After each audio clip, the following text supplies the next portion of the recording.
بچپن سے قرآن سکھانا چاہیے. صرف نازلے پر اکتفا نہ کریں. ہر ماں یہ تہیا کرے کہ میں اپنے بچوں کو ترجمے سے پڑھاؤں، کیونکہ قرآن ہدایت کی کتاب ہے. جب سمجھ ہی نہیں آئے گی تو بچوں کو کیا پتہ چلے گا حلال کیا ہے، حرام کیا ہے، جائز کیا ہے، ناجائز کیا ہے. تو ابتدا سے ہی بچوں کو قرآن کے ترجمے پر بھی لگائیں.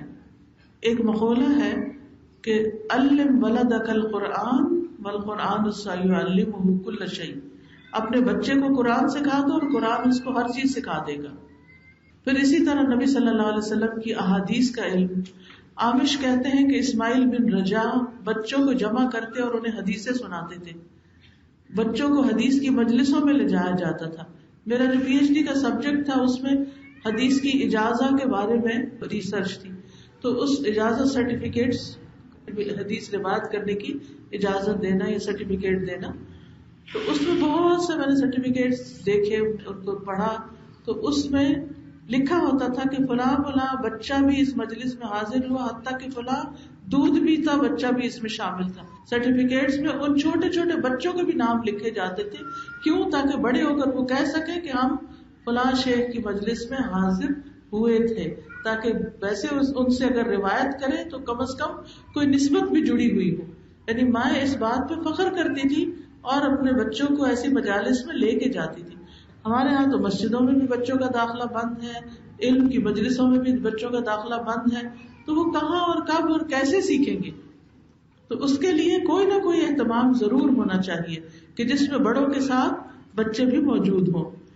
پھر اسی طرح یہ ہے کہ انہیں دینی تعلیم کا شوق دلایا جائے. افسوس یہ کہ ہمارے ہاں قرآن پڑھانے کا یا دین سکھانے کا جو طریقہ ہے وہ ایسا نہیں کہ جس کو بچے خود شوق سے اور محبت سے کر سکیں. اس وجہ سے پھر وہ زبردستی کی جاتی ہے ان پر اور اس کے وہ نتائج نہیں سامنے آتے جو آنے چاہیے.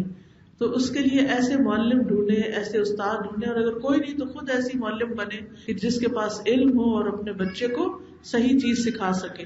اگر آپ خود قرآن کی طالب علم بن جائے گی، اگر آپ خود سنت کا مطالعہ کرے گی، اچھی کتابیں پڑھے گی، تو آپ کے لیے بچوں کی تربیت بہت آسان ہو جائے گی.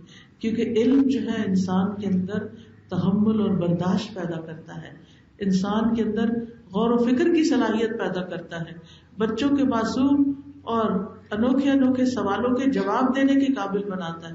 پھر وہ جواب ٹرسٹ بلڈ کرتا ہے کہ ہماری ماں کو سب کچھ پتا ہے، اور اس سے پھر ان کے اندر ایک خاص محبت پیدا ہوتی ہے بچوں کے دل میں والدین کے لیے.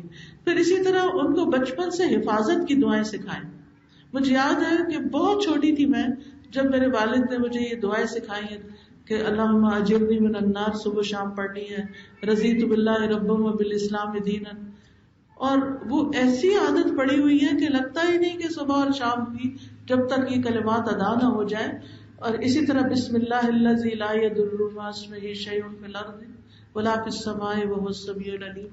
رات کو سوتے وقت آیت الکرسی دعائیں سکھاتے ہوں گے آپ، لیکن کانشیسلی دعاؤں کی کتابیں آپ کے پاس ہونی چاہیے اور ایک ایک کر کے ان کو یاد کروائیں. آپ کو خود بھی ہو جائے گی اور وہ بھی سیکھ جائیں گے.